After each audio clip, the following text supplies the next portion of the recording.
Selamat datang di channel saya, Jurnal Dedi. Untuk yang pertama kali bergabung dengan channel saya, tidak ada salahnya teman-teman untuk like, komen, dan subscribe di akhir video ini.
Walaupun jalannya agak lama, tapi alhamdulillah, semoga kiranya teman-teman semua di sini, anak-anak sekalian, dapat konsentrasi untuk ikut acara ini sampai selesai. Tempatnya mana? P4S di Abaspam. Ya, jadi ini pertama kalinya kita di sini. Semoga kalian betah nanti. Pada acara ini kalian nanti bisa tanya-tanya langsung ke bapaknya ya, sebagai bagian pembelajaran buat kalian juga. Terima kasih Bapak, kami disambut baik oleh orang-orang sini termasuk Bapak. Kami dari tim SMK Negeri 9 Samarinda beserta guru dan staf pengajar yang lain termasuk wali kelasnya dari ATBA 1-2. Alhamdulillahirabbil alamin.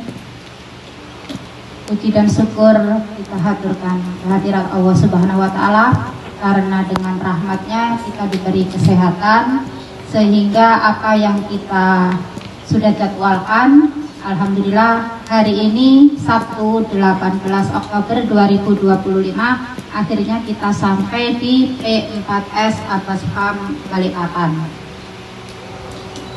Sebelumnya saya perkenalkan dulu Pak, saya dengan Bu Fitri selaku Ketua Program ATPH. Saya membawa 6 guru, sebelah kiri saya ada Kak Juli, kemudian Bu Mariati, kemudian Kak Kabir, Kak Hardi, dan Kak Subi. Kemudian ada satu teknisi kami yaitu Mas Kevin, 2 wali kelas, sebelah ujung Bu Yanti dan Bu Febri. Kebetulan kami ada 2 kelas untuk ATPH. Tujuan kami ke sini adalah untuk membuka wawasan, biar anak-anak ini istilahnya itu tidak terkurung. Selama ini kan hanya di sekolah dan lingkungan G. Jadi memang dari program sekolah semua jurusan diprogramkan. Insya Allah setiap tahun untuk kelas 11 kami ada kegiatan kunjungan industri. Tahun lalu kami ke P4S Nasda, tempatnya Pak Gusai, Pak Gusai itu. Cuman dari pimpinan kami kalau bisa jangan yang sama, jadi supaya banyak wawasan seperti itu. Dan ini kemarin saya berteman dengan Bu Siti yang dari SMK 19 itu, kami ada tanya-tanya, kebetulan mereka program PK waktu itu. Jadi kayak apa Bu itu ya kami ke sana Bu, kemudian sekalian juga ada MOU bilang seperti itu. Makanya kemarin saya langsung tembak Pak, apa boleh sekalian MOU untuk memperkuat kerjasama gitu. Jadi di pikiran kalian jangan pantai aja ya. Jadi tujuan utama kita adalah di sini. Pantai itu hanya hiburan sampingan, bonus untuk kalian. Seperti itu ya. Jadi kegiatan utamanya adalah di sini. Silakan untuk dicatat. Karena itu nanti dikumpulkan ke wali kelas nanti ke jurusan sebagai pertimbangan untuk penilaian rapot kalian nanti di semester 3. Paham ya? Jadi tidak ada yang ngomong sendiri. Silakan dicatat, didengarkan baik-baik apa yang akan nanti disampaikan oleh Pak Agus. Mungkin itu aja Pak, karena juga sudah agak siang. Karena tadi rencana jam 7 kami berangkat, ada sesuatu baru setengah 8 tadi kami berangkat dari Samarinda. Mungkin itu saja yang bisa saya sampaikan. Langsung saja kita ke pemateri utama, yaitu Pak Agus. Silakan didengarkan, dicatat, bertanya jika ada sesuatu yang belum kalian paham. Terima kasih. Assalamualaikum warahmatullahi wabarakatuh. Waalaikumsalam warahmatullahi wabarakatuh. Izin, saya biasa kalau berbicara berdiri tidak apa-apa ya. Merdeka! Merdeka! Kaget. Samarinda ternyata ada jurusan pertanian. Itu setelah ada yang menghubungi saya waktu itu, ibu atau bapak ya yang menghubungi saya gitu. Oh ada tuh ternyata SMK pertanian. Selain selama ini saya tahunya memang hanya SMK EP Samarinda gitu. Kebetulan saya alumni dari sana gitu. Jadi kalau saya katakan SMK, teman-teman jawab keren ya. SMK keren. Yang semangat. SMK keren. Kemudian ternyata juga di SMK Negeri 19 juga ada jurusan pertanian gitu ya.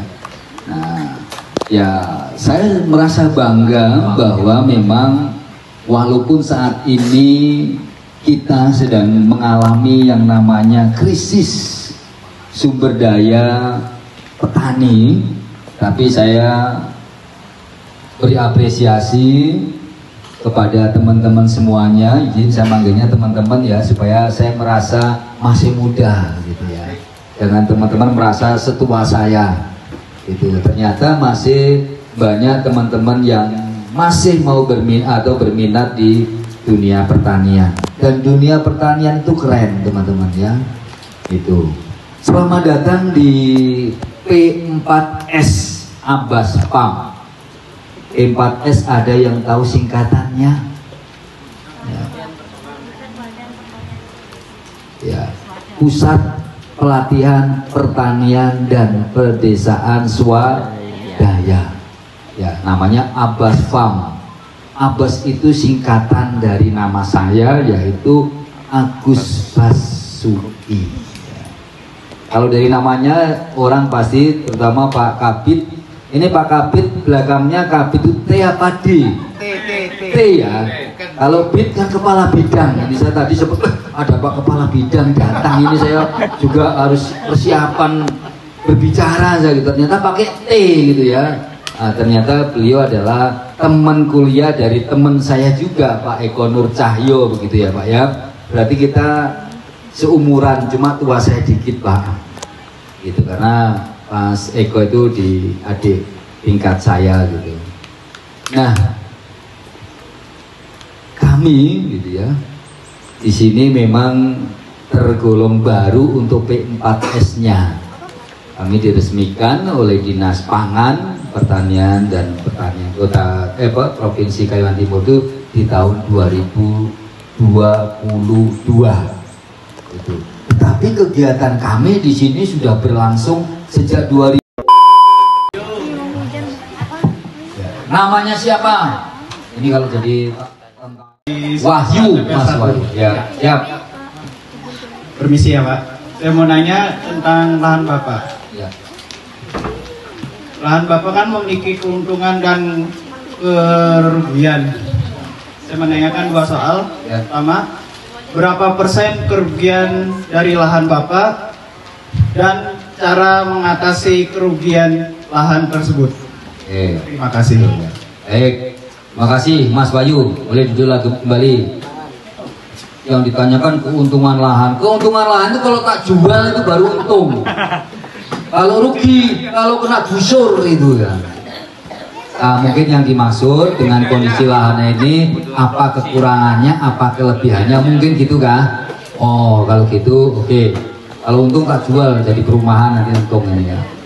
Jadi tanah kita teman-teman, ini masalah tanah. Izin Pak Kabid, ini karena berasal dari ilmu tanah, saya mohon izin sekiranya ada yang keliru nanti bisa diluruskan ya Pak ya. Izin karena saya bukan dari tanah, beliau lebih paham. Jadi tanah di kami ini lebih didominasi oleh jenis tanah pot solid merah kuning ya. Pot solid merah kuning ya, itu. Kemudian apa yang ciri-ciri tanah ini adalah mempunyai lapisan topsoil yang dangkal ya, tidak dalam atau yang tipis.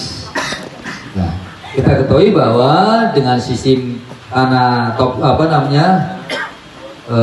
solid merah kuning ini dia didominasi oleh clay dibanding dengan pasir. Clay itu adalah lempung ya Pak ya, liat atau lempung. Kalau lempung liat dulu zaman kita kecil itu untuk bikin radio-radioan itu dulu ya, bikin asbak. Nah itu dulu itu seumuran juga kita Pak sebenarnya Pak.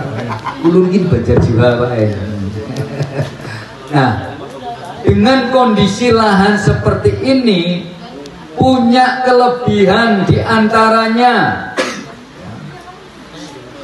dia suhu mikro tanahnya lebih stabil. Jenis tanah ini suhu mikronya itu lebih stabil karena apa? Mampu mempertahankan air dalam jumlah yang cukup dan dalam waktu yang lebih lama. Jadi kalau musim kemarau, asal kemaraunya nggak terlalu panjang, dia masih mampu menyimpan air lebih banyak dibanding dengan waktu yang sama dengan jenis tanah yang berpasir. Nah, kemudian kelemahannya apa? Ya tadi dengan lapisan topsoil yang dangkal, maka dalam sistem budidayanya nanti Masnya ya, penambahan bahan-bahan organik harus lebih banyak untuk membuat kondisi atau media perakaran semakin baik. Kalau tanahnya padat, lempungnya dominan atau liatnya dominan, maka porositas tanah juga akan rendah. Kemudian kandungan oksigen di dalam tanah juga rendah, mengganggu sistem pernapasan akar. Itu kelemahannya. Sehingga penambahan pupuk organik ataupun pupuk kandang atau pupuk organik lainnya itu sangat diperlukan agar tanah itu menjadi media yang baik untuk pertumbuhan tanaman yang kita usahakan. Jadi kelebihannya tadi mampu menahan ya, iklim mikro di dalam tanah. Kalau tanah berpasir seperti apa? Dia porositasnya terlalu tinggi, tingkat infiltrasinya terlalu tinggi, sehingga kehilangan air dan unsur hara itu akan semakin cepat. Pada musim hujan dia tidak menjadi genangan, air akan lolos terus. Tapi pada saat curah hujan kurang, tanah itu akan cepat kering. Nah, yang menjadi utama dan perlu diperhatikan untuk tanah-tanah di kita di Kalimantan ya, terkhusus Kalimantan Timur, itu adalah yang sangat penting adalah keasaman tanah atau pH tanah. Karena kita cenderung asam apa basah? Asam apa basah? Asam. Netralnya berapa normalnya? 6 sampai basahnya lah ya. Kalau di atas 7 berarti basah. Di bawah 5 asam. Kenapa? Karena kita cenderung asam. Kenapa? Karena kita nggak punya yang namanya gunung berapi aktif sebagai penyumbang fosfat alam. Ya. Sehingga tahan kita cenderungnya asam. Maka pH-nya harus ditingkatkan dengan pemberian apa? Kapur dolomit. Dengan pemberian apa? Sudah dia kasih. Ayo, kelas 2. Pemberian yang namanya kapur atau dolomit atau yang rumus kimianya adalah CaCO3. CaCO3. Ya, itu. Sehingga apa? Kalau